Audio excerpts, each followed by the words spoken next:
I'm heading the international unit at the Senate Chancellery, which is the office of the governing mayor of Berlin. How it is to go out and try to bring people to make business in Berlin? And I'm probably not here to defend the actual budget restrictions we do have in Berlin. What has changed since the 90s? If you compare Berlin to Paris, so one of the big advantages of Berlin is the diversity of the talents. I personally think that it's difficult to make a distinction between bad and good migrants. A very clear business statement to have the clubs in Berlin, the creative scene. What do you think people say about you when you're not in the room? Oh. That's a good one.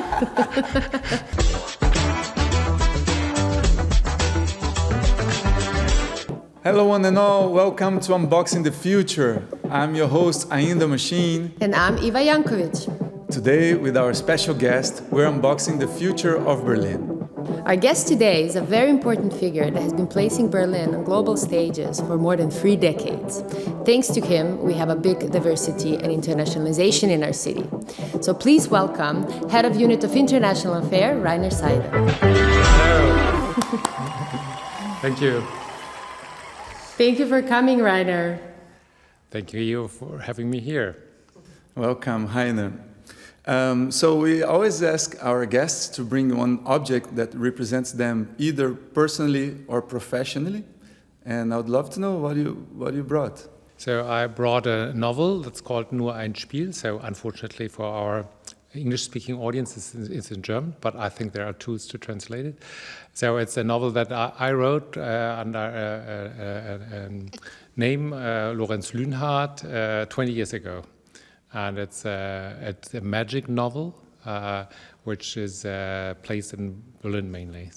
And I think it's very personal, and it's also shows a bit of my character. So it's not a biographic one, but it shows nevertheless a bit what I'm thinking, how I'm thinking, what I'm as a person, and also some of my international approaches. And which period of Berlin, or it's a Berlin that never exists? Like, which scenario it happens? So it's for me it was conceived as an anti-Potter, because it was a bit written in the last times of Harry Potter, and it's placed in our Berlin today, so 20 years ago, of course. By the way, parts of it in Kreuzberg, so very close to here.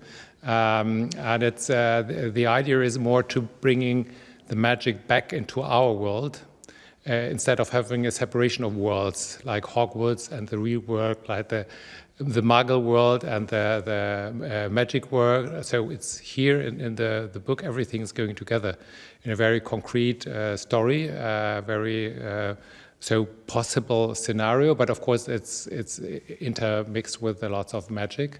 But it penetrates in our world directly. In German, know E.T. Hoffmann, but of course he's not so well known outside Germany. But so he wrote his novels in the beginning of the 19th century, and he was one of the protagonists of a romantic period in Germany, which was especially against Enlightenment and rationalism.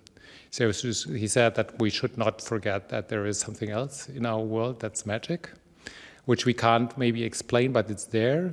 And I wanted to bring it back. So it's my approach, and to say it's not magic is not what we can't explain rationally, but there is something that is always there, and it will be always there, and will be never explainable in our rational thinking.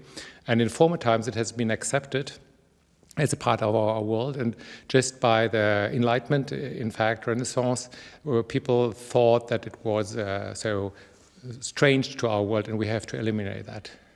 So there were more witches burned after the Dark Ages, so to say, so in the Enlightenment times than before, because before witchcraft was a part of normal society. And suddenly there was no place for it anymore. And that's the reason why I would like E.T. Hoffmann 200 years before. I want to bring it back in our mind with that novel. And it's called Nur ein Spiel. So it's just a game. And just a game, as you can see, it's a chess game. And one item of this novel is a chess game, which is a magic chess game. And the person who's playing chess with an unknown counterpart, because you can do that, realizes during the novel that it's the winner of the chess game, of the match, will win in the reality, and the loser will die. Oh, wow. Very connected to some of the also content that, we saw on Netflix, like the games, etc. Very attractive. And you wrote this 20 years ago. And there was also the idea of computer-brain interface. I have it 20 years ago. With a bit of magic, so less technology, more magic. But even then, it was quite a topic for me. So, Heiner, I love what you just said, and I love that for many reasons. But to be very on point, I love that because my work is also related to that. Now my artistic name is Ainda Machine, but in the past was Música Cotidiana, which means everyday music. And my vision has always been transform everyday life see everyday life from the magical perspective, right? Like I always make a joke that we should be able to like, if you want to see the capacity of someone to really celebrate life, you should be on a Monday morning, not Friday evening, Friday evening is very easy to be happy,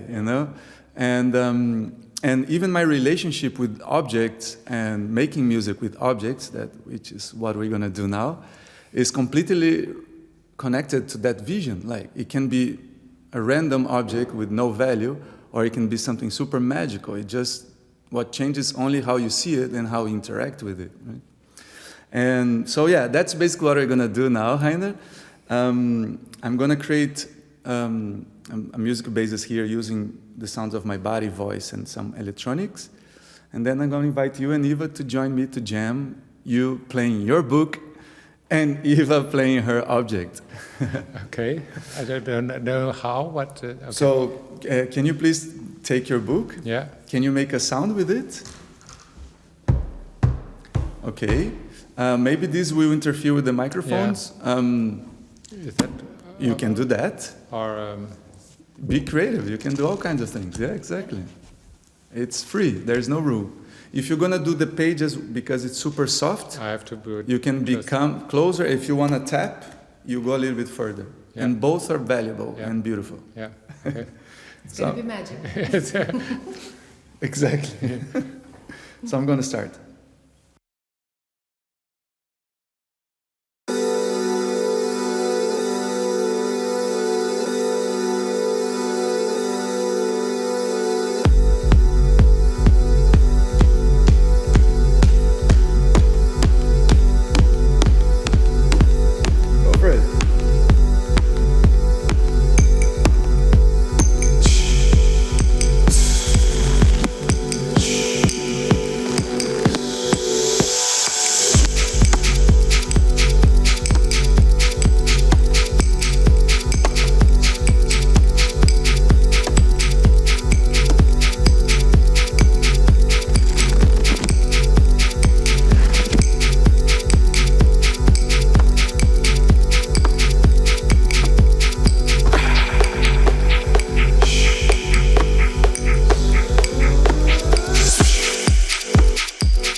Congrats. Thank you for making sounds with your book. That's amazing. That's a musical book. Now it's a musical book. Now it's a magical musical probably book. Has been musical before. We did just not reveal it.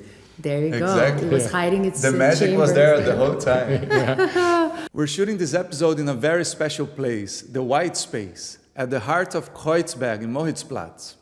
I have a personal connection to this area, as it was where I started my Berlin journey with Beta House, Prinzessinnengarten, and even my studios in this area. The White Space is a very versatile venue where you can host your event, workshops, exhibitions, shoot videos, photographs. You can bring any creative idea to life. I want to start with kind of like a first question from my side. So you moved to Berlin in the 90s. We officially can consider you an echte Berliner. Why did you move to Berlin? What brought you here?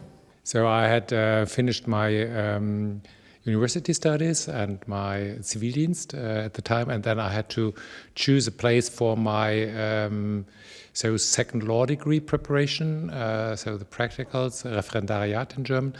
And so it was in 1990 when the wall had fallen, and of course there was no other city in Germany I could go to. I have lived before in Bonn, you have to know, and so going to Berlin was a natural decision at the time for me. So making a new start in the big city and where everything seemed to happen at the time. And tell us one thing you hate about Berlin. So the weather in winter, especially from January onwards, because until Christmas you can live with that, with all the candles and the Christmas feeling, but then it's getting boring and it's too long.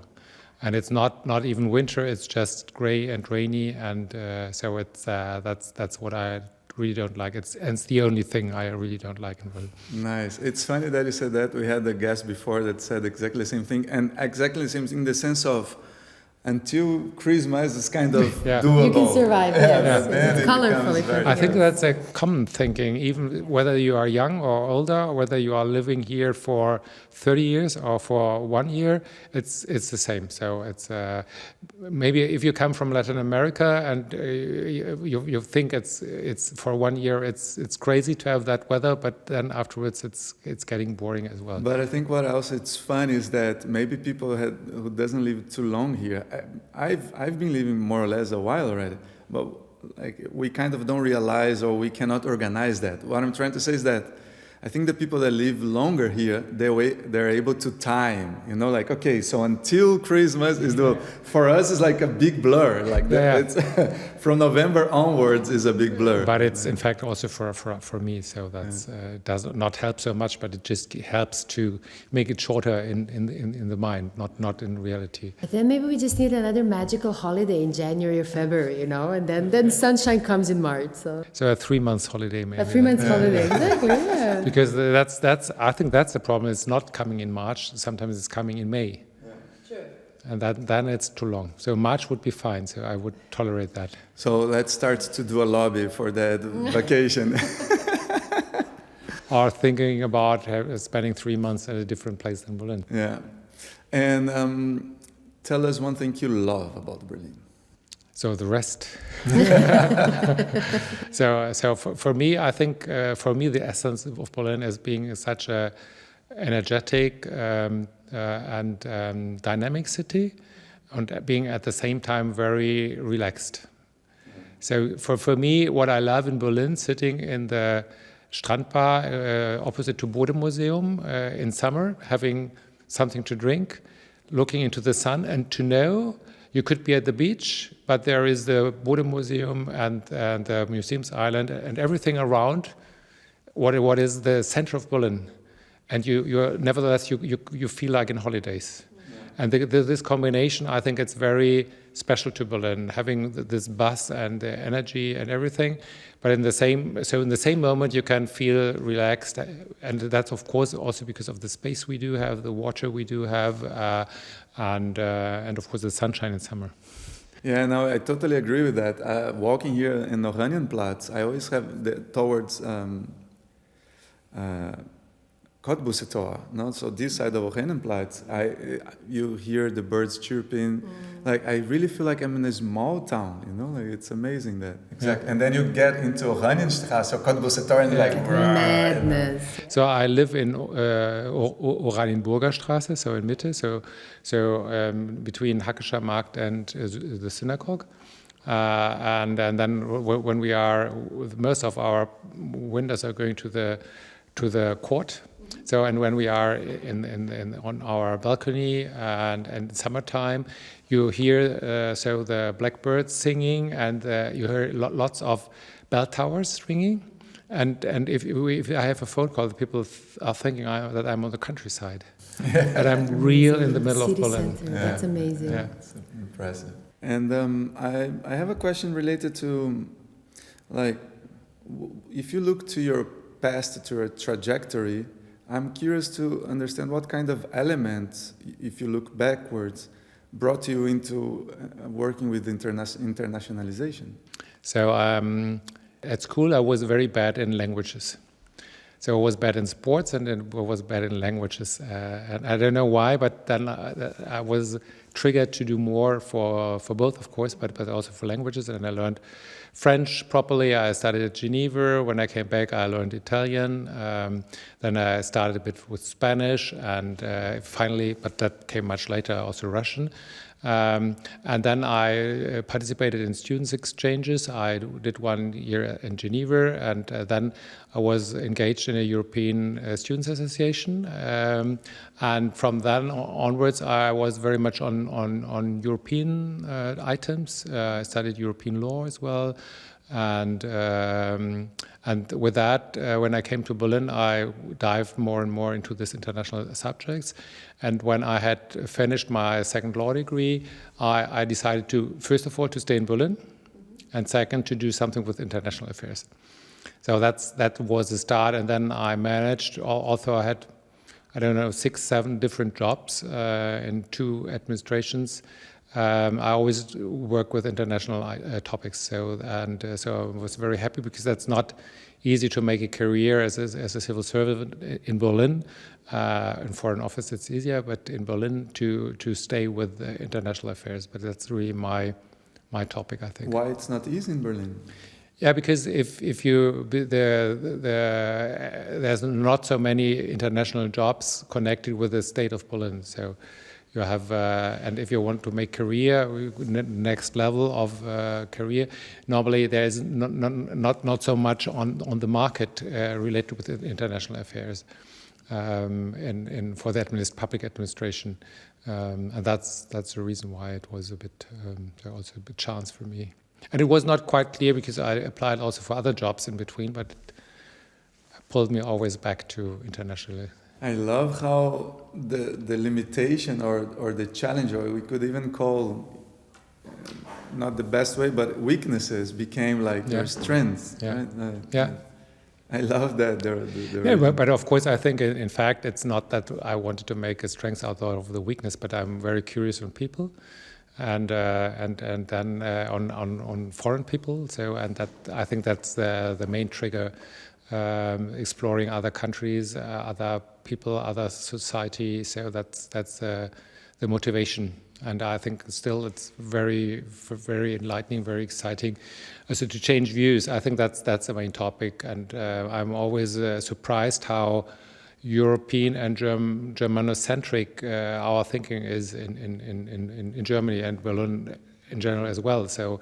I was once responsible for the edition of a German-French history book, so also nearly 20 years ago. But I was surprised how Eurocentric the perspective on history was at the time and still is. So we don't learn about countries outside Europe. We learn only after the Second World War, and before they are just. Dominated by the Europeans. So in imperialism we have, and colonialism, and everything, and then only with the US we are aware that there is a strong power outside Europe. We don't learn anything about China, nothing about Latin America, nothing. So, and there's no space in the curricula, neither in France nor in Germany. And I was so surprised by that. So my school time is a couple of years before that, but that had not changed, and I think that has not changed meanwhile.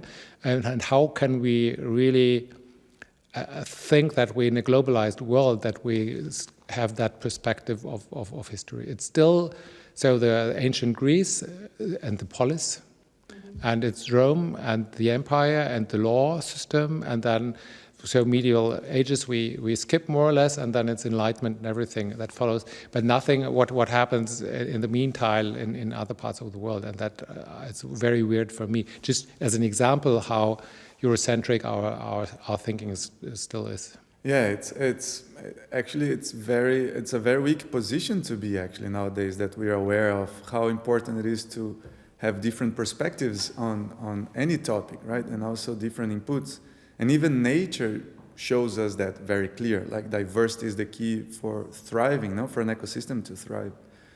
So it's interesting to listen that someone that is in the politics has this vision, because we need more people having this vision in the decision making. Yeah, so, and I think Berlin is a perfect place for that vision, so because you have all of these nationalities in town and people, so there are projects, so like this interview, so it's a very diverse and international setting. But also in my day-to-day work, we very often speak English, because that's the only common language everybody understands. So and that's for the startup ecosystem, it's the case. There are lots of examples for that, and I think that's for me also a reason to stay. By the way, in the 90s, Berlin was not so international at all. So tell us more about it, because I think that's a very unique moment, at least for the two of us, to have somebody at the table who's been working on, building this international, I mean, as you said it yourself, putting Berlin on world stages. What has changed since the 90s? How was the life then, and how? So when I came from Bonn to Berlin in 1991. So I thought the thinking in Berlin politics is very provincial. Interesting. From Bonn to Berlin. So because the topics, there were also parliamentarian elections in Berlin, and the topics were so Berlin focused. So we would not imagine. It was a couple of days, weeks before the Iraq war of the United States. So it was really a dramatic world situation. Everybody was talking in Berlin about the bus track on the Kurfürstendamm, and to eliminate cars from the Havelchaussee, and so those were the topics at the time. And I was really surprised how even friends of mine who have an intellectual thinking, were discussing those topics. But that, of course, has changed completely. So, but not yet in the 90s. So it started in the 90s with artists who thought it's a perfect place to have a cheap life. And and it was a whiteboard. You could write on it. You could be creative with the city, but for economy it was a disastrous time. So it really went down. And so I think that when we talk now about the 90s, it seems to be the time of everything's happening. But of course, you did not feel that the economic situation was bad. In the beginning, the housing was as difficult as now. Because really? In East Berlin, because there wasn't any, or there wasn't any. So East Berlin was not yet renovated. Nobody wanted to live in those houses in East Berlin, and West Berlin was crowded. So it was very expensive and very difficult to get houses, so apartments in Berlin. Nobody knows now, because then with 2000, so it changed. So in 2005, it was much cheaper to rent an apartment than 10 years before. Crazy. Yeah. I would never imagine that. I thought the wall fell down. Yeah. Cheap rent everywhere. No. The wall fell down, and the only thing that we in West Berlin was USP was left. So there was no reason to come to Berlin anymore for many people, especially not for doing business, because it was the people were coming for the wall. So the school classes were coming for the wall, and it was subsidized by the state. And suddenly there was no wall, there was nothing left. So nobody would look to see graffiti or whatsoever, and even the techno clubs did not exist at the time, so they started only in the late 90s. So it was so I loved it, because I was young, everything was open, and so it was a perfect playing ground, and it was probably for many people at the same time. So it was not a bad mood in the city, but in fact the overall situation was rather bad. And what? From that point, what what made Berlin grow? So I think it was I always call it the vacuum. So there was an emptiness, there was space, but a space that tended to be filled. So there were powers that were thriving to fill the vacuum, attracting talents. Talents were attracted by the vacuum, and international talents, creative people, and that was the ground for everything that happened afterwards. So the art scene, the music scene, the galleries, the designers, the clubs, and then the startups. So I think the first real economic new power was created then by startups, and when we had all these galleries and artists, so it was all close to a precarious situation. So it was not really accepted. So of course you could do that because you did not pay a lot for renting and housing and getting food, and so it was cheap. So, but that was not so normally was not accepted as a strength of Berlin. But of course this kind of weakness or a special positioning of Berlin.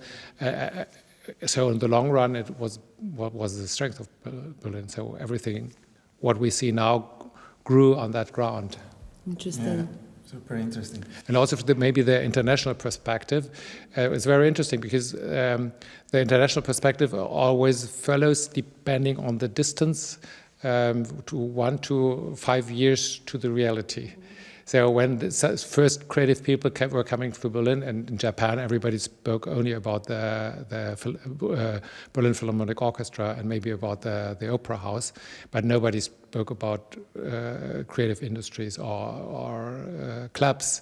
Anyhow, in the East, so Asia or Africa, nobody knew about Berlin at all.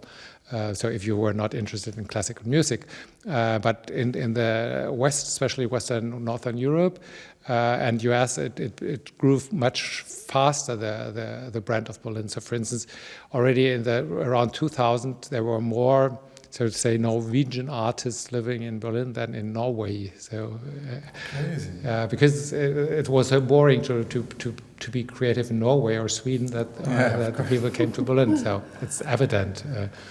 But it was really it's not a continuous movement, and it was not, of course, not clear from the beginning. But it was, so what the Berlin brand was much closer to reality and much more shiny in the West at the East. When I was then in 2016 going to Manila.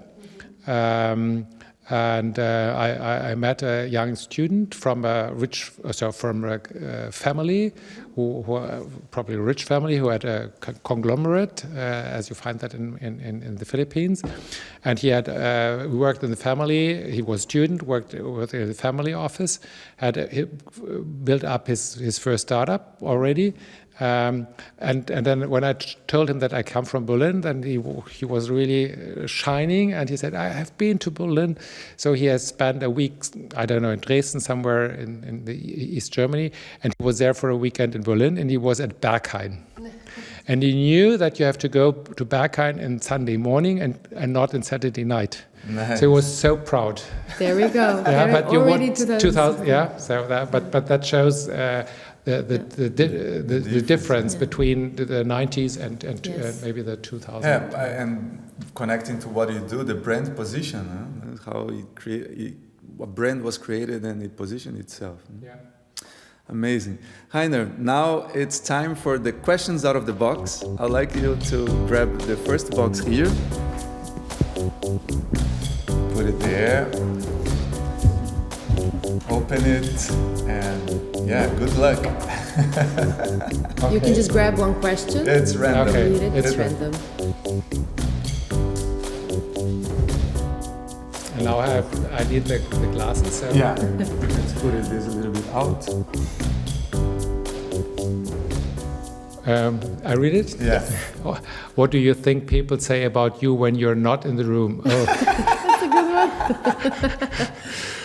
How should I know? What do you think? I think it depends on the people. Okay. So So I think there are people who think that I should feel myself so important when I'm out of the room. And then there are others who say, good that he is in our community, but don't tell him. maybe those are the main two thinkings when I'm not in the room. Yeah. Interesting. Oh, that's cool. You want to take another one? Maybe that's more easy. Exactly. How do you handle failure? Before you answer, I'm going to ask you to put this box down. Yeah. Thank you. That's a tough one, actually. How do you handle failure? So first, I try to get a more objective view on the situation, and because of the first reaction is always you look always for the failure of other people than rather from yourself. And I suppose it's your failure that's meant by that. Probably I should try to speak with other people about their experience, especially if I'm surprised. If I'm surprised about the failure, then I try to get more understanding of the failure. Sometimes it's a project that's failed. For me that's easy because I don't have to pay for it. So I'm not a startupper who has to pay the bill of failure. And if there are sometimes there are projects where I think so anyhow there's only a 10% reality or probability that it will fly the project. So then failure, of course, it's easy. But sometimes it's the vice, so the opposite situation, and then of course failure is much more difficult to handle with. But so if it's a project, then it's for me it's easier. If it's a kind of it's team related, then it's more tricky. Interesting. So I mean, you shared a little bit, how Berlin developed, but what I wanted to ask you is actually how has your agenda within your roles adjusted to the needs of Berlin in order to bring it to the global stages? What are some of the key activities? We know about your very long support of relationship between Asia, or it used to be Asia Pacific, and Berlin. If you could maybe share a little bit more on those. Yeah, I think that's a good example, because when we started with the Asia Pacific Week is in 1997. So the agenda was, so for Berlin, that was just the wall had just fallen, and the Berlin politicians more looked to Central and Eastern Europe. So rather Poland and the Baltic states and Russia at the time than Asia. So looking to Asia was a bit exotic at the time already, maybe state, but it was not so natural. What at the time what I wanted to achieve with the project was to raise interest and from both sides, so from Berlin towards Asia and Asia towards Berlin, and to reduce barriers of cooperation, and also reduce misunderstandings. And although the Asia Pacific Week has a completely different setting than the Asia Berlin Summit nowadays, the key ideas were the same. And I always felt a bit avant-garde with the project. I still feel, because that's although in the, so to say, common understanding. So at the end of the 90s, people were expecting an Asian century, and it happened. So it was not so surprising, and it was not my vision. My personal vision was common thinking, and today, if you are working for a startup, you know that if you want to be part of an innovative ecosystem, if you want to scale fast, you can't, on the long run, make the calculation without Asia. If you need talents and financing, so in theory, everybody knows how important Asia is, but it's still there's a need of lowering entrance barriers, so also culture-wise, language-wise, and that has not too much changed, although it's a long time, so nearly 30 years. So it's a bit surprising, but of course what has changed and also made our shift is that we much more focused now since 2016 on startups, because startups compared with other SMEs have a very complex internationalization interest. So it's a classical SME, so in the German Wirtschaftswunderzeit, so the 50s, 60s, was born in Swabia or Bavaria, and they took a credit from the local Sparkasse. And then with talents from the region, so producing something for the region, for the country, for Europe, and then maybe for the world, and producing then in China because it's cheaper than maybe now Bangladesh. And now they are the hidden champion with 3,000 employees for screws. So still doing the screws, right? Still doing the cruise after potentially family owned. Family owned. So that was a story. But now a startup is completely different. And what is very typical for Berlin, the internationalization of startups starts with the talents. So not with the markets, but with the talents. If you don't get German-speaking talents, you have to switch to English.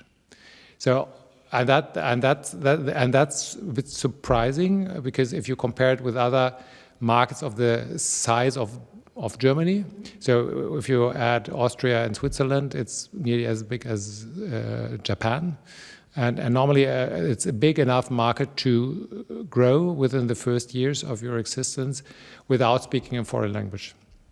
But because of the talents, startups in Berlin have to speak English. And then, of course, the setting is already open for everything. You don't have to translate anything because it's all in English. So the internal communication, all the slides, the presentations, speaking with investors, with talents, so everything is in English anyhow. And that's very specific to Berlin. And the first step of internationalization is not market, but talents in Berlin. And then comes market and financing sometimes. There's no bigger investment round without an international investor, especially from Asia or US.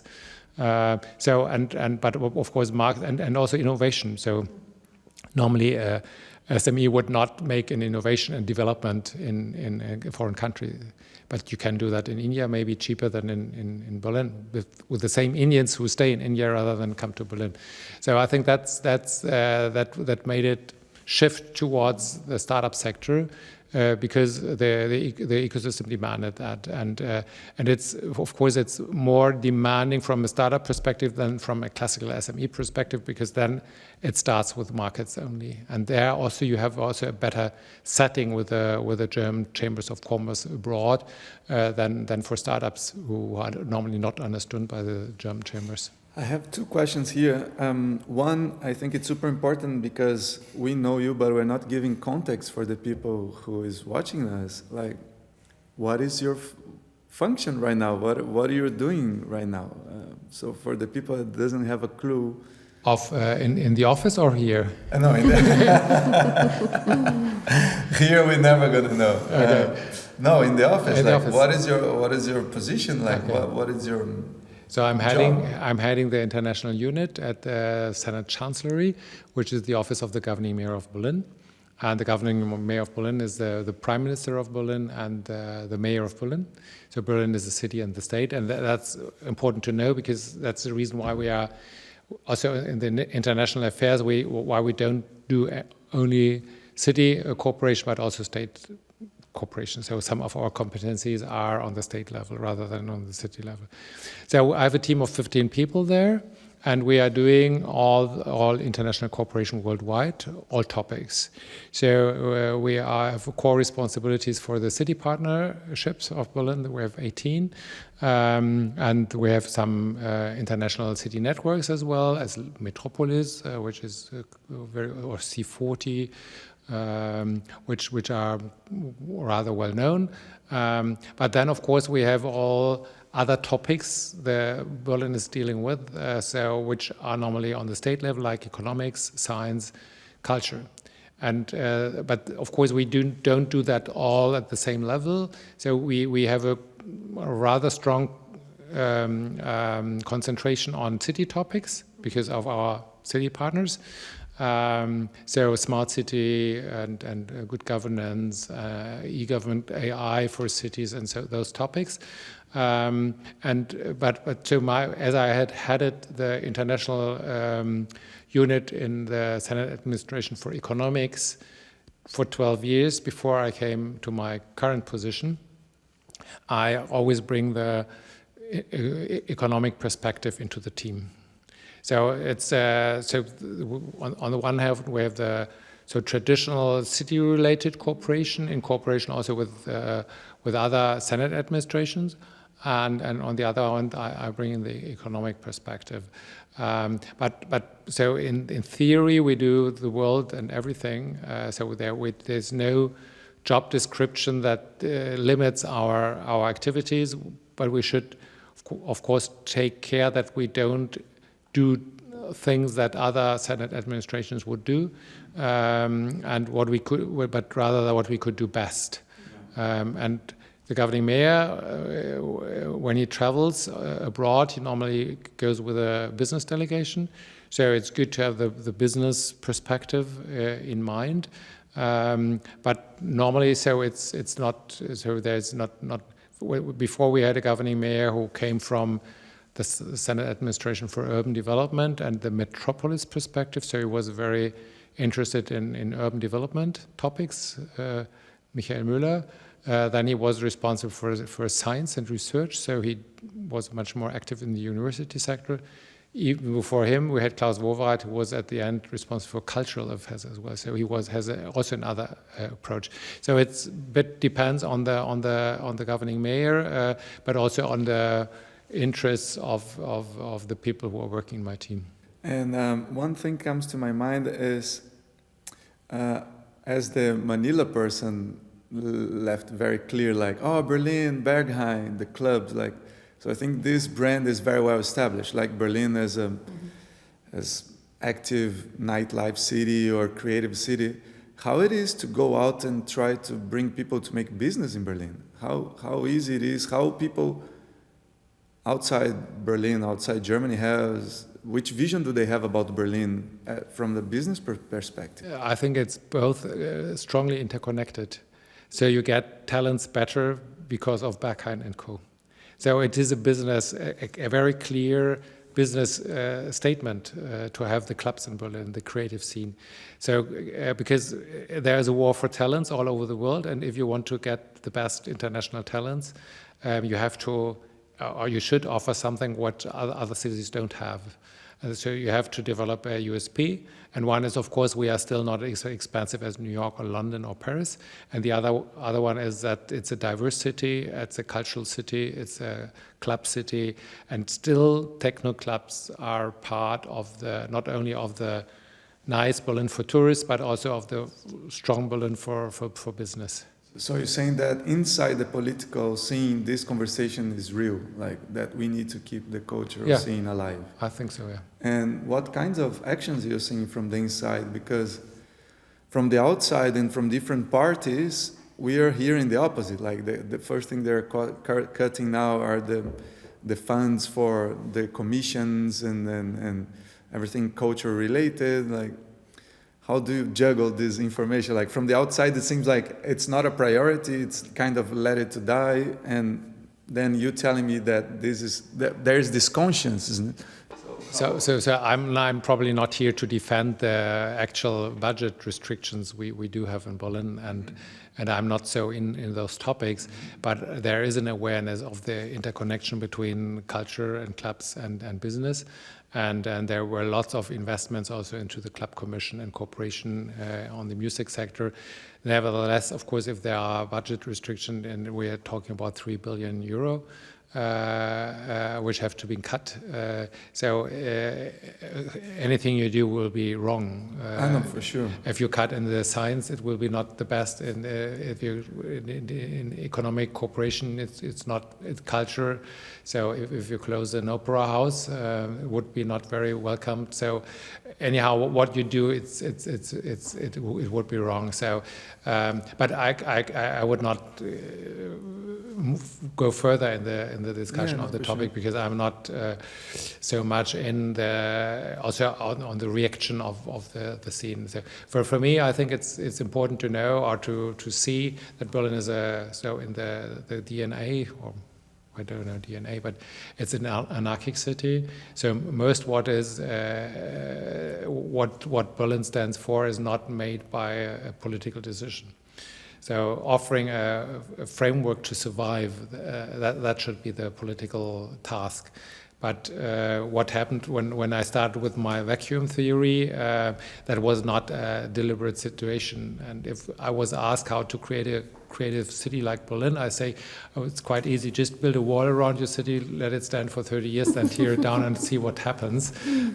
So it's not made by strong will. And many of the things we can see in Berlin, the positive things, are not made by a vision or a political will.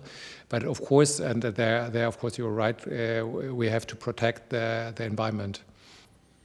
Nice. It's nice to see that there is this consciousness inside the political. So I'm not inside the political. I'm a bureaucrat. I'm not working in the politics, so to say.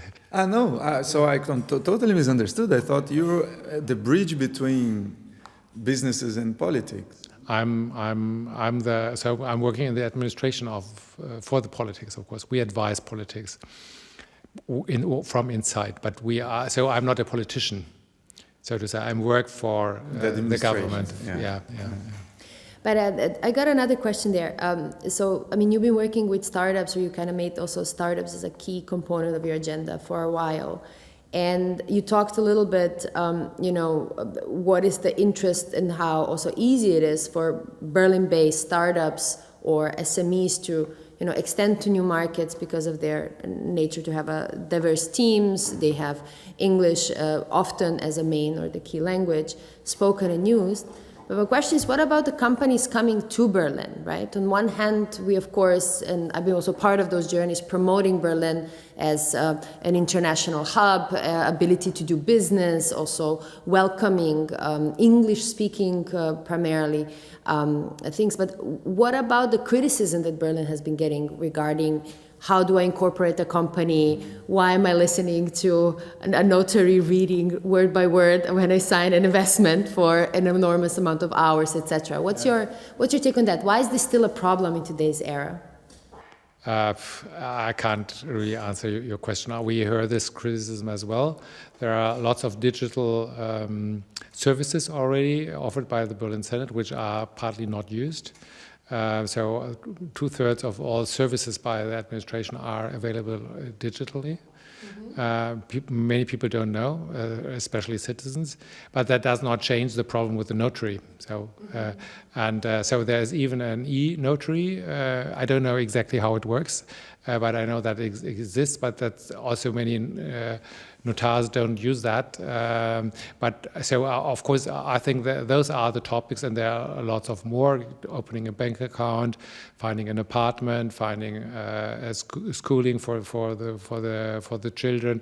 So we have a list of topics that are relevant for foreigners, and especially if they are not coming from a European Union or a privileged third country.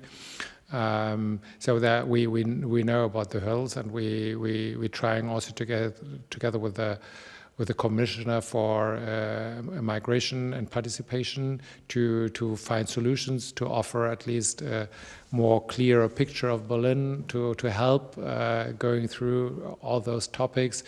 We have a talent unit at Berlin Partner. We have a fast track for foreign talents at Berlin Partner and Chamber of Commerce. So there are lots of offers that sometimes are not so well known. And of course, everybody should have a fast track, whether he knows about or not, whether he's a talent or just a student.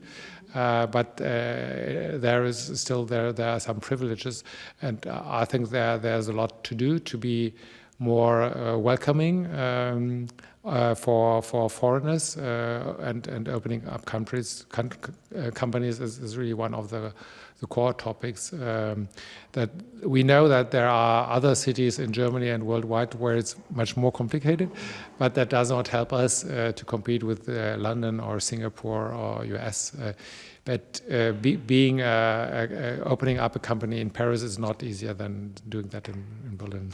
So I think investment-wise, so if you look on the startup ecosystem, we lost a bit to other regions. And Munich does also quite well. So over the last 5 years, probably 50% of all startup investments went to Berlin, for 5% of the population. And 25% went to Bavaria with Munich, so half of it. And I think the interesting figure, which is a consequence, but nevertheless I would like to underline it, 25% are going to North Rhine-Westphalia, Baden-Württemberg, Hessen, with Frankfurt as the banking capital, to Hamburg as the harbor to the world. So to all the powerhouses of West Germany, they have to share 25% of all startup investments. So it's nothing. And I think that shows that there's still, and it's if you compare Berlin to Paris, so one of the big advantages of Berlin is the diversity of the talents. So you can say, Paris has Macron, Station F, and French Tech, and we have talents, and of course other things. But it's one of the main strength of Berlin is still the talent base, and it's still I think it's still attractive to live in Berlin and to stay there. And so most of the people who have once gone through the process of founding a company or finding a job, they will stay in Berlin. So interesting. And thinking about Paris and the partner cities, what are some of the key differences when we compare, for example, these two large European ecosystem in context of startups?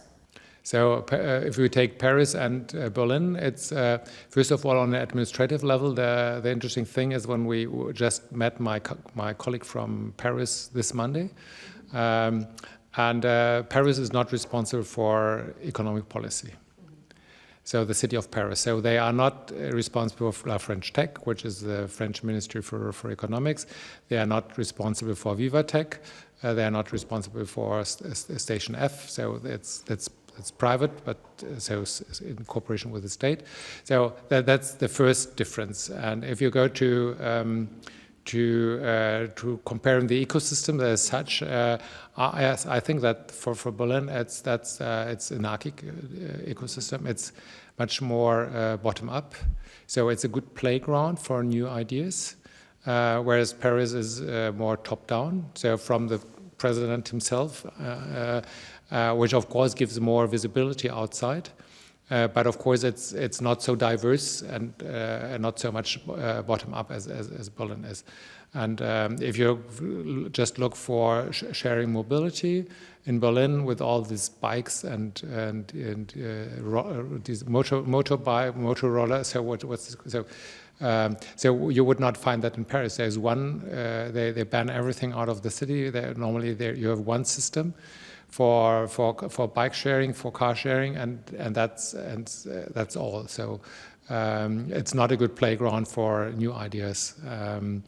So what is another strength of Berlin is that the visibility from outside, with a big tech fair like Viva Tech, and a big space like La French Tech, Station F or Station F, there's much more visibility. You can say, if you want to go to Paris and you want to be the moment, it's Viva Tech, and this space is Station F. And that's very easy. In Berlin, it's the whole year, but no, of course, if you're coming from Asia, it's the Asia-Berlin Summit. And of course, there are other topics where if you have a special interest, you should go then, or Super Return or NOAA whatsoever, but there's not like Slush or Web Summit or Viva Tech or London Tech Week, or so we don't have that not yet. That will change next year, but up to now we did not have that in Berlin. And the space as well. So also from the space side, there are some projects who want to compete with Station F. So they are still in the pipeline, but so we're quite optimistic that one or two will get reality quite soon. But for now, it's as Berlin is anarchic, not very central. It's a large town. Paris is very small. So Intramuros, 2 million people. That's the city of Paris. So and everything you can do it by walking or with a bicycle. In Berlin, from ICC to Motion Lab or Treptow Arena in Treptow, or maybe to Philip Morris. It's huge. It's not speaking about Tegel and the other Siemens Square. So it's not very clear where to go when you are in Berlin from an international perspective, and that's a bit from marketing perspective. It's a bit difficult, and because you need a guide, you need a study, and you need time to get to know and get to practice. Absolutely.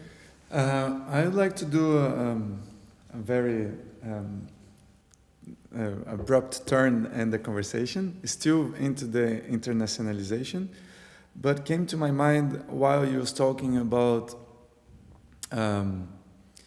going out and present Berlin to the world and also receiving diverse talent, which means basically in practice to be very open to foreign people, right?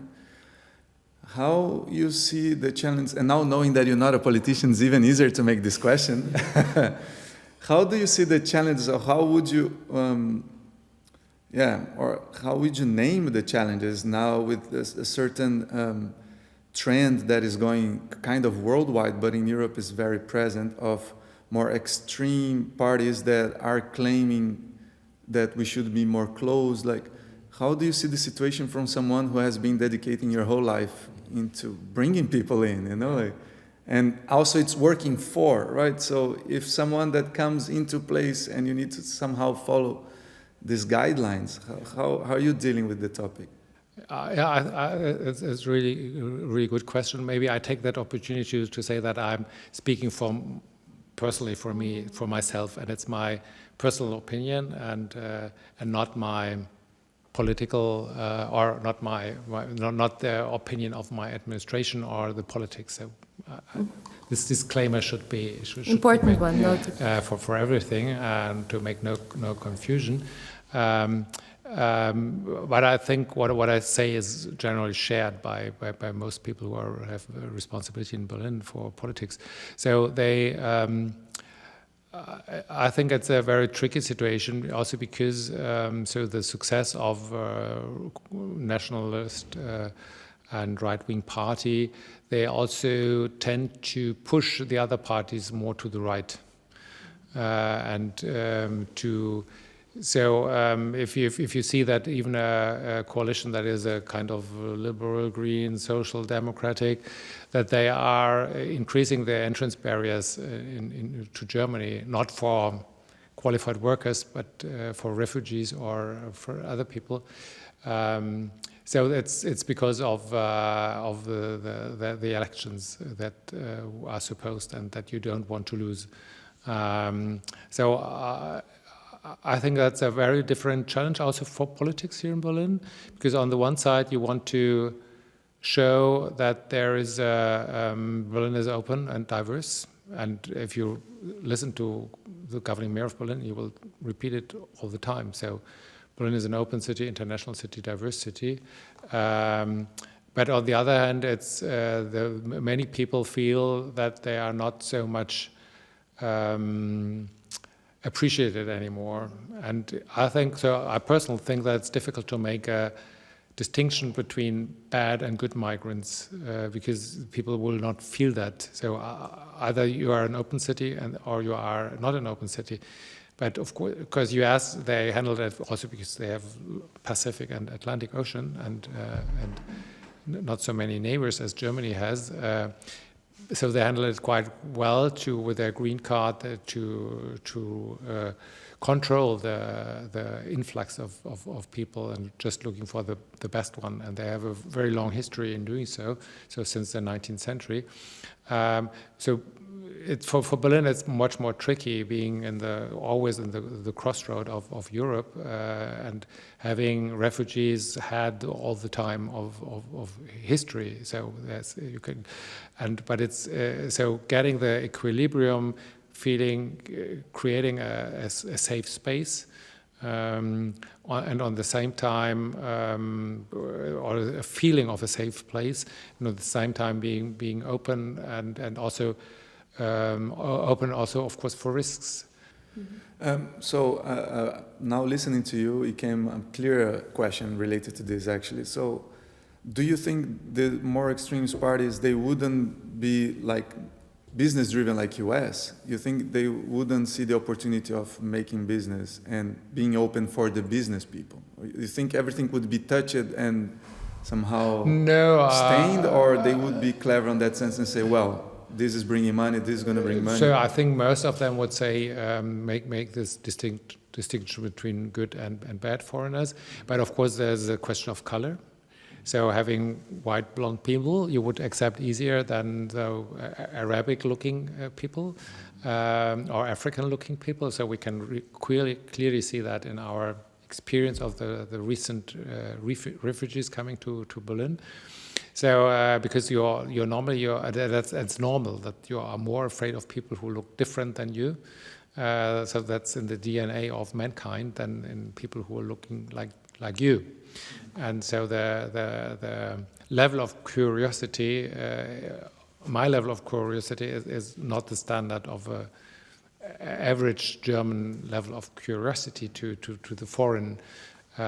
So I think that's because even so in very primitive times you had to be very aware who is friend and who is an enemy, and I think that's still in it. So it's easy to create a situation of where you feel afraid of what you don't know, and we can also see that in statistics that people where there are few foreigners feel more aggressed by foreigners than regions where there are more foreigners, because you're used to them.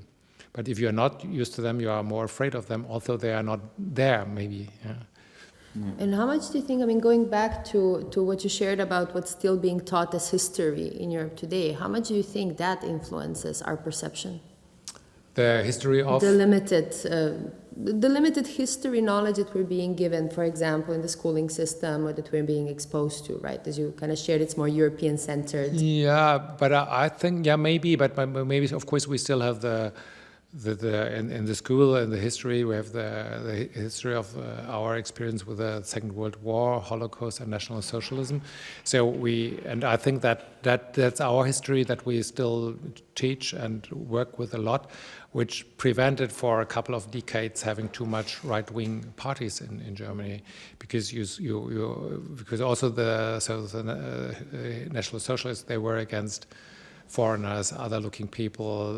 They were against diversity. So, and that, as we try to learn from history, I think that prevented us, or for a couple of decades, to fall too fast into that gap, so to say, which is a worldwide one. That does not mean that we have to accept it, and it was just a question of time until it would come. But I think it's very tricky to give easy answers to complex problems, and if they should be positive. So explain that it's positive to have migration to Berlin. You can do it on a rational level, or to Germany, but you would not do it. It's difficult to do it on an emotional level. But to make a bad feeling towards migrants, you can do it on the emotional level. So it's always easier to to sell simple answers for the bad side. And I think maybe we should try, and politics should try to think more in simple answers, emotional answers also for the good one. But that, of course, is difficult. Well, but it's definitely a path to follow, right? It's follow the example of how it is easy to destroy, how could we use the same tactics to build that, right? Yeah, it's very interesting. You have to simplify. Yeah. Rainer, now I'd like to pass you our guest book, and so we can do the questions out of the guest book. So basically this is a guest book like... Other questions? Yeah, like in a hotel. Yeah. But this is a guest that left the question without knowing that you would answer, so on the other side. Yeah, this one? Yeah.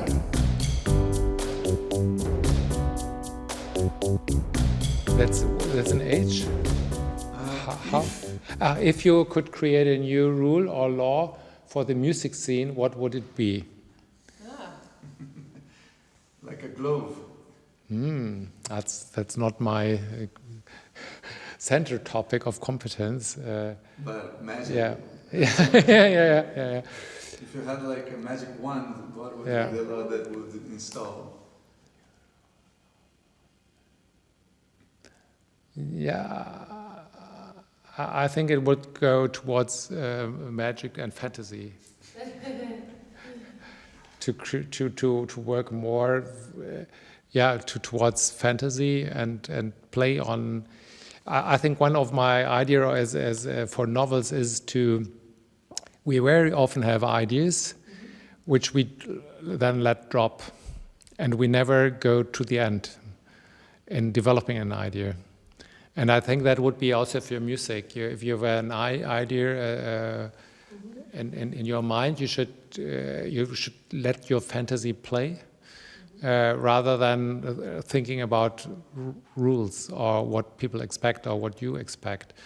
And I think all of us have ideas, and then nobody's going consequently to the end of the idea or developing until you have a last side. I love it. So you're basically saying that you would create a law in which every artist would be obliged to have an idea and finish. Otherwise, they're going to be punished. No, pay taxes, more taxes, or whatever. First of all, not a law, but a rule.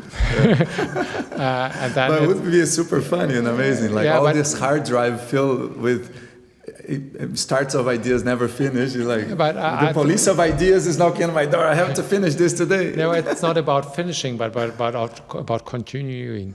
It's not the end that's relevant, but that you don't stop too early with an idea, which we mostly do. So we say it would be funny if, and then there is a sentence, but we don't develop the idea further, and that's more. Don't restrict yourself too much to reality. Go with fantasy beyond, and don't let a strange idea drop, but try to develop it.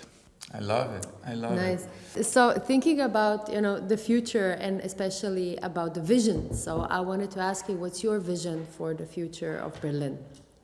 So of course it's an international Berlin, and so professionally I'm more responsible for the Berlin outside, and not the international Berlin inside. But I think it's important to have an integrated view of the world in Berlin and the Berlin in the world. And that would be my vision for Berlin. So within Asia Berlin, we work a lot with Asia Berlin ambassadors. So most of them are Asians living in Berlin, and they are contributing to our tasks by bringing in their networks and experience as foreigners or migrants. So don't forcing the people living in Berlin to getting integrated in a preset concept, but offering them, adding to the society what they can contribute better than we. So I'm not Indian, so I don't have contacts to India. I don't know the Indian culture. I don't have family in India. I don't have business in India. But the Asia Berlin ambassador from India or Korea or Japan, they have that. And we need that as a city as Berlin for our international cooperation.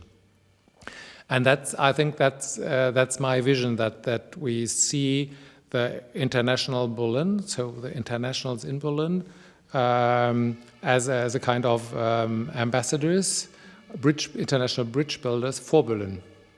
So that they do our job, in fact, which they do sometimes in a way better than I can do that, because they are closer to the culture and everything, to the language than I am. Also, talking about languages, of course, I don't speak Chinese. So having a German second generation born from Chinese people, and he speaks Chinese in family, so of course he is much better bridge builder towards China than I am. And I think having that coherent view of Berlin as an international city with international people in Berlin and international relations all over the world, that would be my vision for Berlin. And what we already have, we should really preserve. We should have to protect, especially in the times which you mentioned before. And we have to be aware that it's a real asset for Berlin. And of course, attracting more international people to Berlin, but also building much more international contacts from Berlin into the world. With those people, but of course, not only, but... I love that, building community, empowering and engaging that, right? So nurturing that globally. It's a very good vision and a very smart one. I love it. Amazing. Heiner, thank you very much for all the knowledge you shared. Now we're getting to the moment where you become our guest music producer. If you thought we're done with music, we weren't. This is the best part. Okay. So basically what we're going to do here, and what I love about this part, is that composing, producing music, it's very, you can easily do parallels with making businesses or administrating projects, because you got to make decisions. You got to be wise to understand if the decision you made is serving the purpose of the project. If not, you got to have a kind of a confidence to say, well, that's not working, let's go one step back and redo it. So using these parallels... It's like writing a book. Exactly, exactly the same thing. So using these parallels and this mindset, I'm going to invite you now to put the headphones, and you're going to take the decisions on how we're going to create the music. And this music is going to be the soundtrack of the episode. So all over the episode, we're going to have this music. It's going to be a Reiner track. Okay. So first thing is we should choose the speed of the song, okay? You're going to tell me faster or slower. You hearing? Yes. Okay. Slower. Slower. More? No, that's fine. Yeah? Okay. Now, what would be the first instrument you would put? Like drums, bass, some harmonies, chords, like... A trumpet. Ah, yeah, the second person asking me a trumpet. I don't have a trumpet. Okay. Okay, so today we're pushing the boundaries of Heiner's soundtrack. Yeah, very good. So what piano you could offer? Yeah, we can have some chords.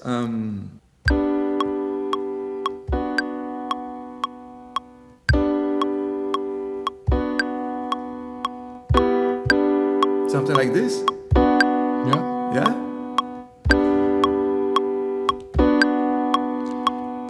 But saying yes and no is not very creative, but but I can't. You have the power. It's your decision. Very simple. Mm-hmm. Amazing. What will be the next instrument? A bass, some rhythm, a little bit of rhythm, bass line. What do you prefer? Rhythm. Rhythm. Yeah. Okay, so you're gonna choose the sound of the drums, okay?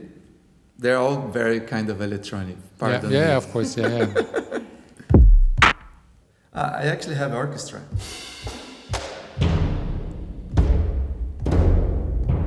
Yeah. Should we use orchestra? Yeah. Yeah? Yeah.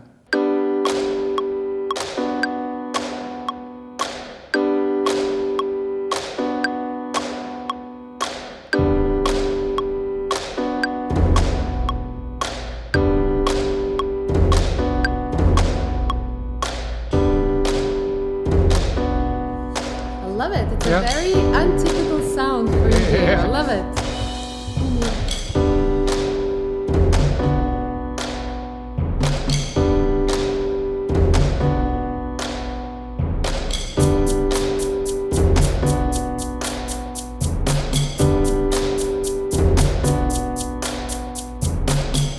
Okay. Yeah. Should we put a bass line to it?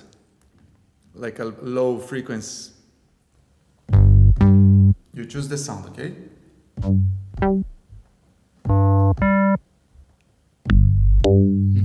Yeah?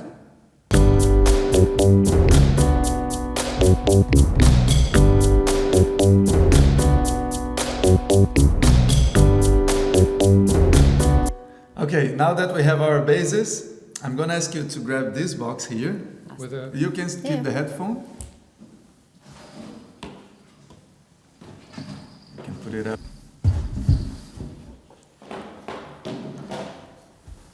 Choose one for you and pass the box to Iva.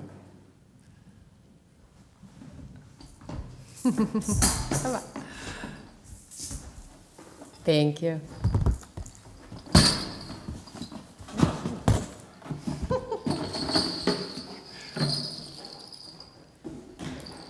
I think you can anticipate what's going to happen now, right? Yeah. It's a bit, So now we're gonna play over the music. 1, 2, 3, 4.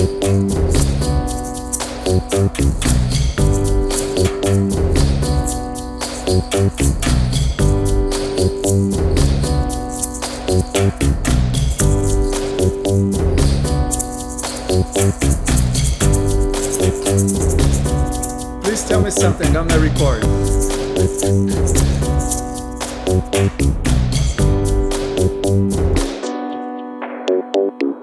looking forward to a colorful, open and diverse Berlin.